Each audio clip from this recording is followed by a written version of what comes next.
Yo, we got a video here today, and we've got a collage here about mansplaining from ladies, obviously, because it's a condescending term to use for whatever reason.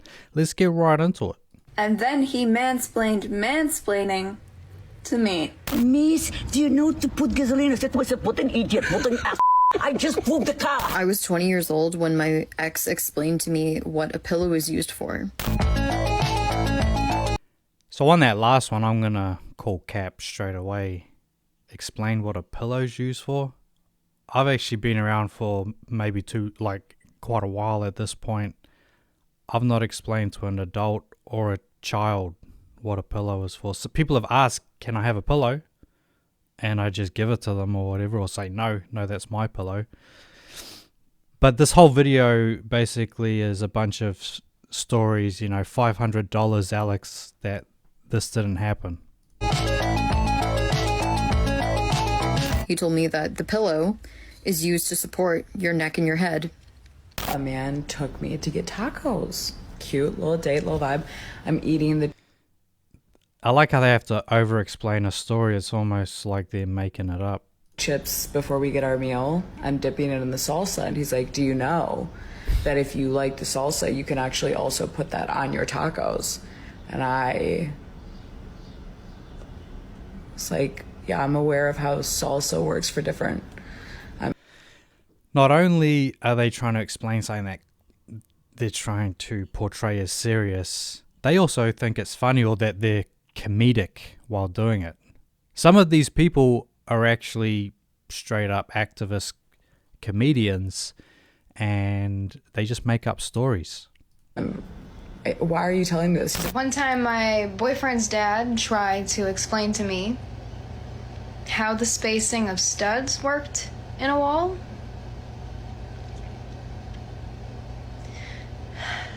I'm a carpenter. Yeah, that's great. Hypothetically, he could be too, or he could have just been around an industry for a certain amount of time, and here's a little trick. This idea that you can't learn, that's not a good thing. Because if you know it all, you're not going to be open to learn new things. She's already a know-it-all at a young age when someone's double their age saying, hey, here's a cringe story about carpentry, but of course, she's an ace carpenter. 1979. I'm going to put a down payment on my own house. I'm walking on cloud. I'm stuck. I don't know what I'm doing. I'm taking the keys. I don't want to open the car. I go to the car. I see it's no gasoline in the car. I go to a gas station. I take the girl. Listen, $20. I numero 7. The guy behind me, see, she doesn't talk so good English. Hey, miss, do you... There's always the hype man in the background. You've got some beta cameraman laughing at this carry-on. And I guess when you're in person, that's just the game you play. No, to put gasoline. I said to myself, what an idiot, what an ass. I just moved the car. I don't know to put, but I played dummy and he put the gasoline for me. And all of a sudden he became like a macho and he's telling me, my name is Carter. You want to go out for dinner? Listen, Carter, piece of shit. You better buzz off. You are talking. She's still reminiscing over rejecting someone 100 years ago. But in all reality, literally 5 decades ago. Still reminiscent about the good times when you got to reject someone that you accepted their help or pretended to play dumb. That was part A of the interaction, and they shot their shot, so to speak. They slid into the DMs and they got the reply. To the wrong tree. I'm buying now my own house. So better luck next time. You better go to the lake, idiot. My period. Need I say more? Yeah, what was that someone told you about your period? Yeah, what did they say about it? I mean, hypothetically, could a 50-year-old gynecologist tell you anything about it? They always go to, well, where's your credentials? I mean, people have credentials, obviously.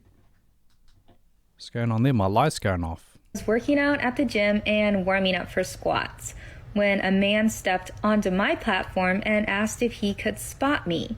I politely declined, but he did not get the hint. He instead stayed on my platform and proceeded to mansplain the mechanics of a squat. I finally had to interject and let him know that 1, I was a personal trainer, 2, was a competitive powerlifter, Whoa. and 3, had a national level powerlifting coach. And what? And you had the world record, and you won the gold medal at the Olympics, and you've got a PhD from Harvard, and you're like an astronaut at NASA. I mean, keep going. I believe all of it. When I was 16, I was about to have sex with my boyfriend for the first time. So I asked a more experienced friend what to expect. And he said, just be careful it doesn't go into the wrong hole. And I was like, the butt? He said, no, the pee hole. And I said, I don't think it fits in there. And he explained that it's a common problem. So this is the comedian, the Lesbians! activist comedian who's already got some grind against, her father for whatever reason. Meets an experienced person that's already done it. She's a total virgin, never done it before. And he's given her some ridiculous advice. It's almost like a skit a comedian does. Unfortunately, she got no charisma. She got no riz. That sometimes it just slips into the pee hole. I said, I don't think that's how it works. And he said, yes, that is how it works. And I said, I feel like I've counted all the holes. I feel like I know. And he said, trust me. When I was in college, my mother... I got to apologize for that one. And I got to apologize for this one too. These people are insufferable. See you next Tuesdays. Was killed in a car crash, and my dad died of a broken heart shortly after. I had a series of reproductive losses by miscarriage.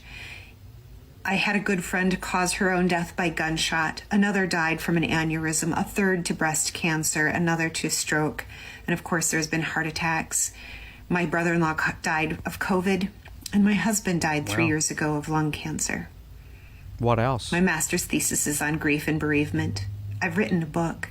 My doctorate is in clinical psychology. And yet a man told me I didn't really understand grief, and he explained it to me. Who has he lost in his own life? His dog died when he was 12. Look at that grin. The Victim Olympics, I mean, who has the longer list? Who's had more trauma? I mean, it's just called life. It's called planet Earth. What do you do afterwards? I mean, do you just keep reminiscing about the past? You keep crying about it? But then she has all of these degrees in certain fields and then has no empathy for his small trauma, right? But she has more. This programming of I am more of a victim than you, therefore I have the high ground. At the bar that I work at, it's a dive bar, pub, shotgun bar. We don't have lemonade. So this guy comes in and he asks for a Crown and lemonade. I tell him we don't have lemonade. He asks me if I know how to make lemonade, and I say yes, I know how to make lemonade, but we don't have lemonade here. So then he begins to speak to me like I'm a 5-year-old. Well, now, darling, first you're gonna get some lemons. You know what simple syrup is? So I brought him the ingredients and told him to do it himself. Wow. I mean, why even leave the house then? If you're going to come to a bar, got the ingredients, you already know how to make it, well, why is he telling you then? It's just like, go and get the ingredients and make it. You don't even need to hear the story, right? It's like, oh yeah, we don't have lemonade, but I know how to make lemonade and we have the ingredients. All right, chop chop, get me that lemonade. But anyway, gents, we're going to leave it right there. As always, thoughts? Comments down below in the comment section. And we're back. We're back on this channel. We had to take a little bit of a YouTube sabbatical, whatever that means. Still have to wait technically for another few weeks until it's totally, hopefully, gone. But we'll see you on the next one. Peace out.